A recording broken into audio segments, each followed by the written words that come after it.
Hello बच्चों, relative motion का concept use करके एक बहुत ही इंटरेस्टिंग क्वेश्चन आज हम सॉल्व करने वाले हैं। तो देखो, तो यहां पर सवाल ऐसा है कि मेरे पास दो ऑब्जेक्ट्स है। एक ऑब्जेक्ट है ए और एक ऑब्जेक्ट है बी।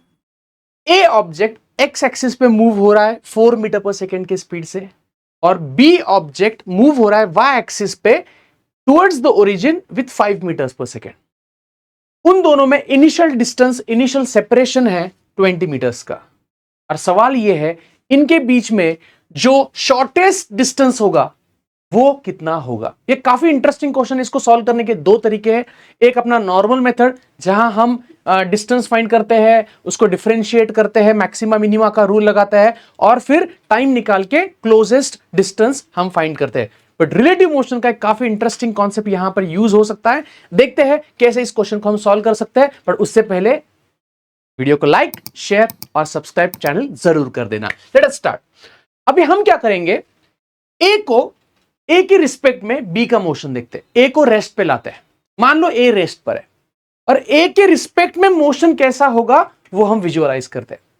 तो हमें क्या करना है, हमें वेलोसिटी ऑफ बी फाइंड करनी है। ए को जगह पे रखना है, ए के रिस्पेक्ट में सब कुछ चलने वाला है। तो velocity of B with respect to A हमें फाइंड करनी है। तो it is velocity of B minus velocity of A, जिसको हम लिख सकते हैं velocity of B plus of minus velocity of A. ये तो कर ही सकते हैं, देखो ना, ये माइनस को इधर माइनस लिख दिया, बस बीच में प्लस साइन ऐड कर दी। तो अभी हम इन दोनों का एडिशन करने वाले, वीबी और माइनस वी ए का हम एडिशन करने वाले। ऐसा कर सकते हैं, याद रखो, ए माइनस बी को ए प्लस माइनस बी ऐसा भी कर सकते हैं। तो अभी यहां पर क्या करने वाले हम, वीबी को, ये वीबी है,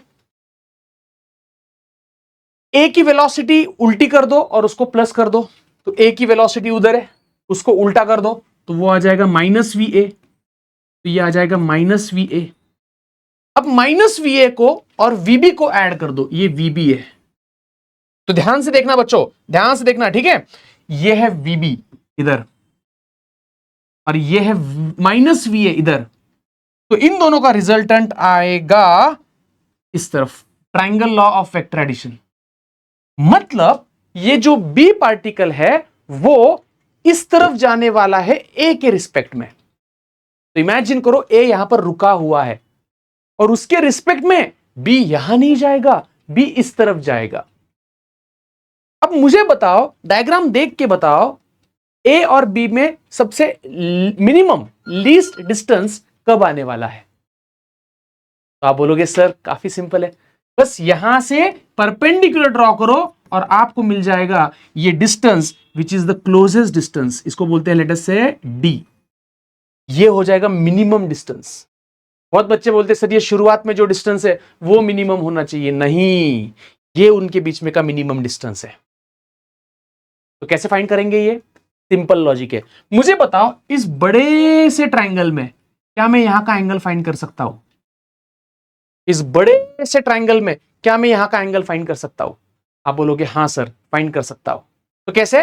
तो वो आ जाएगा, मुझे ये पता है, मुझे ये पता है, तो मैं tan थीटा यूज करूंगा। tan थीटा हो जाएगा लेट अस से अपोजिट है, ये कितना है 4 है, -4, मतलब मैग्नीट्यूड 4 है उसका, और ये है 5, ये वेलोसिटी है 5। वो हो जाएगी tan की वैल्यू 4/5 हो गई। ओके, इसकी वैसे जरूरत नहीं पड़ेगी बाद में अपने को, बट देखते हैं। मुझे ये फाइंड करना है ना, तो एक काम करते हैं ना यार, एक काम करते हैं ना, डायरेक्ट ये छोटे ट्राइंगल में साइन थीटा यूज करके देखते हैं, अपोजिट अपॉन हाइपोटेनियस। तो ये अपोजिट साइड है, इसका डायमेंशन क्या है, एल यूनिट मीटर है ना उसका। तो एडजेसेंट जो हाइपोटेनियस है वो भी डिस्टेंस होना चाहिए, जो कि है 20 मीटर। तो हम क्या करते हैं बच्चों, साइन थीटा यूज करते हैं, जिसमें अपोजिट है डी और हाइपोटेनियस है 20। बट आप बोलोगे सर साइन थीटा की वैल्यू तो हमें पता ही नहीं है। तो साइन थीटा की वैल्यू इस बड़े से ट्राइंगल से हम फाइंड कर सकते हैं। मुझे बताओ, इस बड़े से ट्राइंगल में साइन थीटा क्या है? इस बड़े से ट्राइंगल में साइन थीटा क्या है? तो साइन थीटा है अपोजिट, जिसका मैग्नीट्यूड है 4, और हाइपोटेन्यूस ये है बच्चों, ये हाइपोटेन्यूस है, जो कि फाइंड किया जा सकता है 4 और ये 5, उसका रिजल्टेंट आएगा 25 + 16 31 41। ये आ जाएगा 41 रूट ऑफ 41। बस ये साइन थीटा की वैल्यू यहां पुट कर दो और इससे तुम्हें डिस्टेंस आ जाएगा, तो वो आ गया 4 upon root 41 is equals to D upon 20। तो यहां से डी की वैल्यू आ जाएगी 80 upon root 41 and this is the closest distance between the objects A and B. फिर से एक बार पूरा क्वेश्चन हम डिस्कस करते हैं।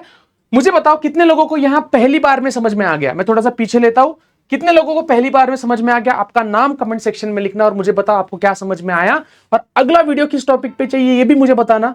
चलो एक बार फिर से ये क्वेश्चन देखते हैं। हमें करना क्या है, तो मान लो मेरे पास यहां पर एक पार्टिकल था, वो इधर जा रहा था, इसको मैं बोल दिया वी ए। मेरे पास एक पार्टिकल है वो जो इधर जा रहा है, इसको बोलेंगे वी बी। हमें ए के रिस्पेक्ट में बी का मोशन देखना है, तो ए को रेस्ट में है ऐसा हम मानेंगे, तो हमें बी का मोशन देखना है ए के रिस्पेक्ट में, तो वो हो जाएगा V B minus V A. तो माइनस वी ए मतलब ए को उल्टा कर दो और वी बी के साथ ऐड कर दो, तो V B plus minus V A. तो इसको और इसको ऐड कर दो तो वो हो जाएगा इधर, तो ये हो जाएगा path of the B particle with respect to A, और ये हो जाएगा क्लोजेस्ट डिस्टेंस जो हम Pythagoras sine theta opposite upon hypotenuse, ये 90 डिग्री है ना, करके हम फाइंड कर सकते हैं। तो बच्चों मुझे बताओ, क्या आपको ये छोटे छोटे पॉइंट, छोटे छोटे कॉन्सेप्ट ट्रिक के हेल्प से सॉल्व करने में आसानी हो रही है? तो एक प्लेलिस्ट मैंने बनाई है, useful tricks, useful concepts for questions in physics, वो देखना, सब्सक्राइब करके रखना। रोज कुछ ना कुछ मैं पोस्ट करता हूं आपका फिजिक्स आसान बनाने के लिए। मैं कुछ इंपॉर्टेंट कॉन्सेप्ट निकाल के उसके ऊपर वीडियो बनाना शुरू कर दिया है। ठीक है, थैंक यू सो मच।